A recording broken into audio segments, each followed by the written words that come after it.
Dorian Malovic, spécialiste de la Chine et chef du service Asie au quotidien La Croix, est en ligne avec nous. Bonjour Dorian Malovic. Bonjour. Dorian Malovic, le 19e congrès national du Parti communiste chinois aura lieu au mois d'octobre prochain. Ce congrès fut bien souvent le cadre de changements politiques et de dirigeants.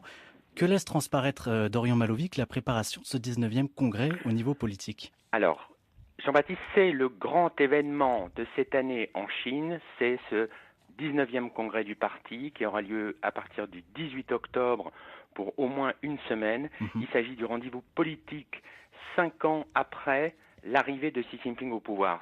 C'est la première partie de son mandat de 10 ans mhm, et à cette occasion-là, nous allons assister à un renouvellement de toute la classe politique au plus haut niveau, que ce soit le comité permanent du parti, que ce soit le politburo, le comité central.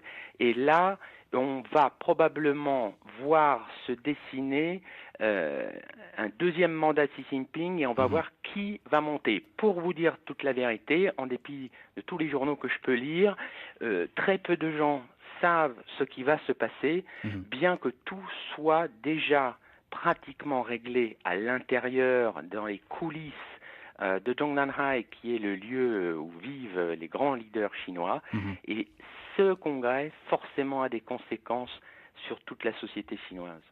Alors vous le disiez justement à l'instant, le 14 mars 2013, Xi Jinping accède à la fonction de président de la République populaire de Chine. Alors celui qu'on surnomme parfois le nouvel empereur rouge n'a depuis de cesse de défendre le rêve chinois qui se traduit à travers de nombreux facteurs pour un renforcement du nationalisme. On atteste notamment la situation de Hong Kong, du Tibet. On assiste particulièrement à une volonté de sinisation, notamment de sinisation des religions. Alors Dorian Malovic, quelles religions appréhendent sont objet de cette sinisation et quelle est l'avancée de cette dernière dans la République populaire de Chine? Alors, très, très, très clairement, toutes les religions sont concernées par cette sinisation. Mhm, Si on prend le terme de sinisation comme une question politique, mhm, évidemment.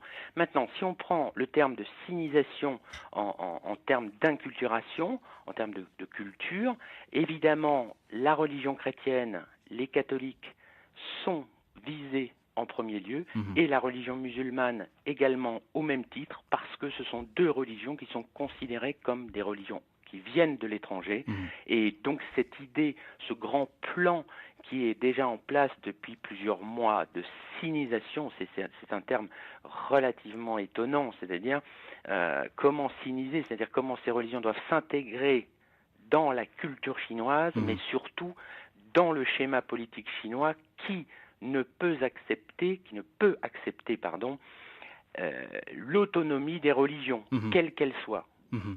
Alors justement, Dorian Malovic, depuis 3 ans, Pékin et le Vatican négocient discrètement mais activement pour espérer voir se normaliser les relations entre le Saint-Siège et le parti.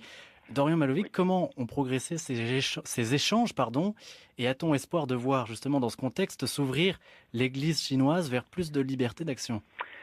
Alors Jean-Baptiste, franchement, avec le pontificat du pape François, Hmm.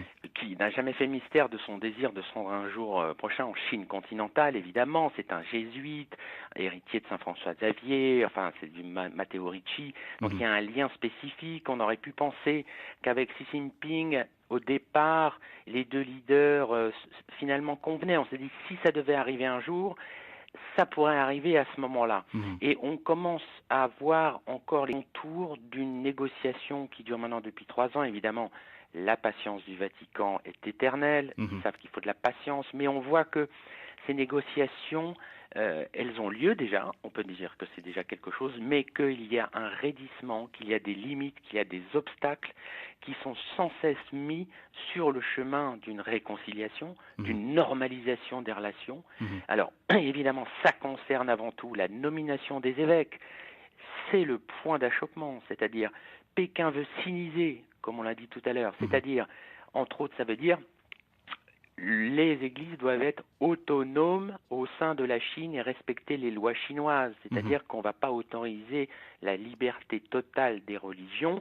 Et la religion catholique a un élément très particulier, évidemment, c'est qu'elle a un lien avec un chef spirituel international à l'étranger, Mhm. et ça, dans les nouvelles réglementations qui ont été signées jeudi 7 septembre, le Premier ministre Li Keqiang dit « La nouvelle réglementation est faite pour contrer l'infiltration, faire barrage à l'extrémisme et renforcer la sécurité nationale du pays. » Donc on place la religion catholique, mais pas seulement, comme une menace à l'harmonie et à la stabilité. Donc dans ce cadre, les négociations qui effectivement durent depuis 3 ans, des équipes se rendent à Pékin, d'autres équipes se rendent au Saint-Siège à Rome, au Vatican, et on voit qu'il y a sans cesse des difficultés, même, pour tout vous dire, le chargé de presse du Saint-Siège dit que nous observons avec une grave préoccupation la situation personnelle d'un évêque de Wenzhou dont on n'a plus de nouvelles depuis des mois, et vraiment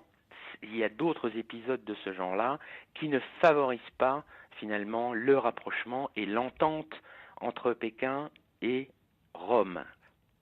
Alors voilà, concernant l'actualité de l'Église catholique en Chine, vous parliez d'extrémisme il y a quelques instants. Est concernée également par cette sinisation l'islam et plus particulièrement la minorité ouïghour qui occupe à 45% la région autonome du nord-ouest chinois du Xinjiang.